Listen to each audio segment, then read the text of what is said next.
Hello everyone, কেমন আছো তোমরা সবাই? আমার নতুন একটা ভিডিওতে তোমাদের সবাইকে অনেক ওয়েলকাম জানাচ্ছি।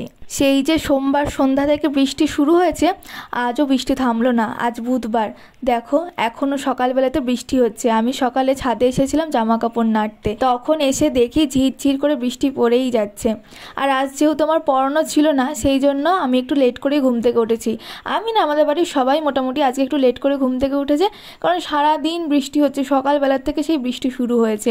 বেশি লেট করিনি, ওই 7:45-8টার দিকে উঠে পড়েছিলাম। তারপরে চাটা খেয়ে ছাদে এসেছি, দেখছি বৃষ্টি হচ্ছে, তাই একটু বৃষ্টির জলে হাত টাতগুলো ভেজাচ্ছি, বেশ ভালো লাগছে।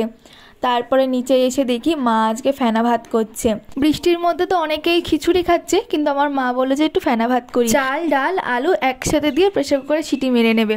আর ফেনা ভাত আমরা অনেক দিন খাই না।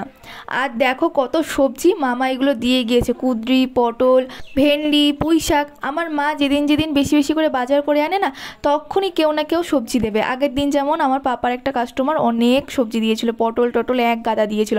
মামা আবার কালকে এত কিছু দিয়েছে। ফ্রিজের থেকে সবজি যেন শেষ হচ্ছে না। পটল তো আমরা রোজ খাচ্ছি, আর ভালো লাগছে না একঘেয়ে পটল খেতে। ফ্রিজে যে বাক্সটা থাকে সবজি রাখার, সেটা তো পুরো ভরে গেছে, সেই জন্য আমি উপরের তাকটাই রাখলাম। আর আমার মা ওই দিকটাতে সবজি কেটে কেটে প্লাস্টিকে ভরে রেখে দিয়েছে, মানে অনেক কাজ আগিয়ে আগিয়ে রেখে দিয়েছে। আর আজকে মাই রান্না বান্না করছে। আমি এখনও রান্নায় হাত দিইনি, ভাবছি একটা রান্না আমিই করে দিই মাকে।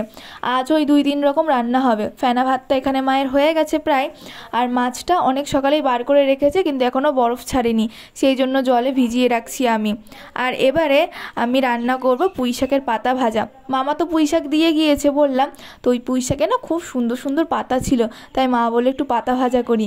আমি এই পাতা ভাজা এর আগে একবারই খেয়েছিলাম, তো মা বলছিল যে পাতা ভাজা নাকি খুব ভালো লাগে। আমি বলছি কি যে এই পাতা আবার কীভাবে ভাজা করে খাওয়া যাবে? পুঁই শাকের পাতা তরকারিতে খেয়েছি আমরা, তো একদিন যখন ভাজা করলাম না, এত সুন্দর লাগছিল খেতে, তাই মা বললো যে আজকেও একটু ভাজা করি। সেরকমভাবে কিছুই করতে হয় না। প্রথমে কড়াইতে সর্ষের তেল গরম করে তার ভিতরে 2টো শুকনো লঙ্কা ফোড়ন দিতে হয়, আর তারপরে কিছুটা রসুন কুচিয়ে দিয়ে ভেজে নিতে হয়, আর তারপরে দিয়ে দিতে হবে পেঁয়াজ কুচি।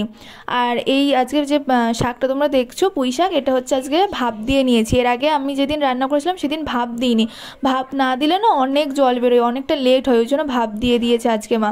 এবার এর ভিতরে লবণ, হলুদ আর একটু মিষ্টি দিয়ে দিয়েছি, মিষ্টির জন্য চিনি দিয়ে দিয়েছি, দিয়ে ভালো করে ভেজে এটাকে নামিয়ে নিতে হবে। এখন প্রায় সকাল ওই 10টা মতন বাজে। আমি ভাবলাম যে আলু ভাতেটা মাখিয়ে ফেলি, মায়ের তো ফেনা ভাতও হয়ে গেছে। আর পাপা তো কাজে গিয়েছে আজকেও, বৃষ্টির মধ্যে পাপার কোনো ছুটি নেই। আমার অবশ্য আজকে ছুটি রয়েছে, আমার পড়ানো নেই, আমার 2 দিন ছুটি থাকে। আজকে আলু ভাতেটা কাঁচা পেঁয়াজ আর কাঁচা লঙ্কা দিয়ে মাখিয়েছি। আর মাকে বললাম যে ফেনা ভাত যখন হয়েছে তাহলে একটু ডিম ভাজো না, ডিম ভাজা দিয়ে ফেনা ভাত খাবো, খুব ভালো লাগে খেতে। সেই জন্য মা আবার 2টো ডিম ভেজে দিল আমার আর ভাইয়ের জন্য। ফেনা ভাত, আলু ভাতে ডিম ভাজা, আর তার সাথে রয়েছে আমার মায়ের হাতের তৈরি বাড়িতে বানানো ঘি। আর আমার না এখন মায়ের হাতের ঘি ছাড়া অন্য কোনো দোকানের ঘি ভালো লাগে না।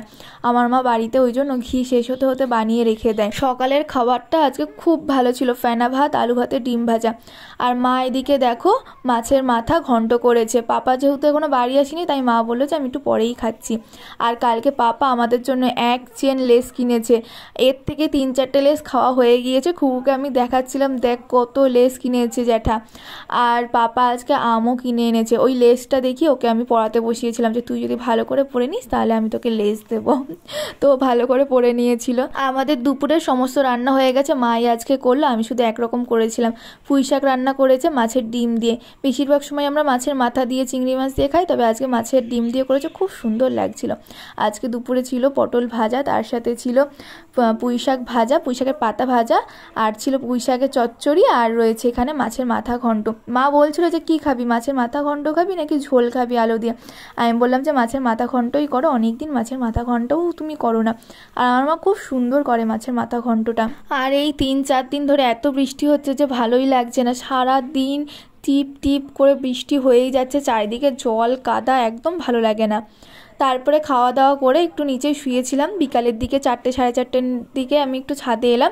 এখনও মেঘ করে রয়েছে আকাশে, আবার মনে হচ্ছে বৃষ্টি আসবে। একটু ছাদে এসে একটু বসতে পারছি না, এত বৃষ্টি হচ্ছে। আর দেখো বলতে না বলতেই মানে 5 মিনিট বন্ধ হচ্ছে, আবার 5 মিনিট পর থেকে বৃষ্টি শুরু হয়ে যাচ্ছে, আবার বৃষ্টি শুরু হয়ে গিয়েছে। আমার না অনেক দিন ধরে বৃষ্টিতে ভিজতে ইচ্ছা করছিল, আজকে আমি ভিজেই নিলাম। একদম ঝিরঝির করে বৃষ্টি পড়ছে, মানে গায়ে অতটা সেরকমভাবে লাগছে না, তবে এর পরে না কিছুক্ষণ পরে আবার জোরে বৃষ্টি চলে এসেছিলো, সেই জন্য আমি আবার নিচেই চলে এসেছিলাম। এই যে এখন বৃষ্টিতে ভিজছি, এরপরে যদি জ্বর বা ঠান্ডা কিছু একটা লাগে কী যে হবে তার কোনো ঠিক নেই। তবে আমার বর্ষাকাল একদম ভালো লাগে না। তোমাদের কি বর্ষাকাল ভালো লাগে? যদি ভালো লাগে তাহলে অবশ্যই কমেন্ট করে জানিও। আমার তো একদম ভালো লাগে না বর্ষাকাল। আর ছাদে এখন প্রচণ্ড হাওয়াও দিচ্ছে আর বৃষ্টিও পড়ছে হালকা হালকা করে। তারপরে আজকে মা সন্ধ্যাবেলাতে বেগুনি করেছিল। বৃষ্টি হলে একটু তেলে ভাজা খেতে ইচ্ছা করে, কিন্তু এই কদিন না সেইভাবে কিছু করেনি, তো সেই জন্য আজকে মা তেলে ভাজা করলো বেগুনি। আর দেখো বাইরে এখনও বৃষ্টি হচ্ছে, এখন আরও বেশি জোরে জোরে বৃষ্টি হচ্ছে। বেগুনি ভাজাও হয়ে গিয়েছে, আর এই বৃষ্টির দিনে গরম গরম বেগুনি খেতেও খুব সুন্দর লাগছে। আর মা আজকে বেগুনিগুলো বানিয়েছেও দারুণ, খুব খাস্তা হয়েছে। আজকে ব্লগটাও এই অবধি। ভালো লাগলে অবশ্যই লাইক কমেন্ট শেয়ার করে দিও, আর যারা নতুন আছে আমার চ্যানেলে তারা আমার চ্যানেলটা সাবস্ক্রাইব করে দিও। আবার দেখা হবে খুব তাড়াতাড়ি অন্য একটা ভিডিওতে।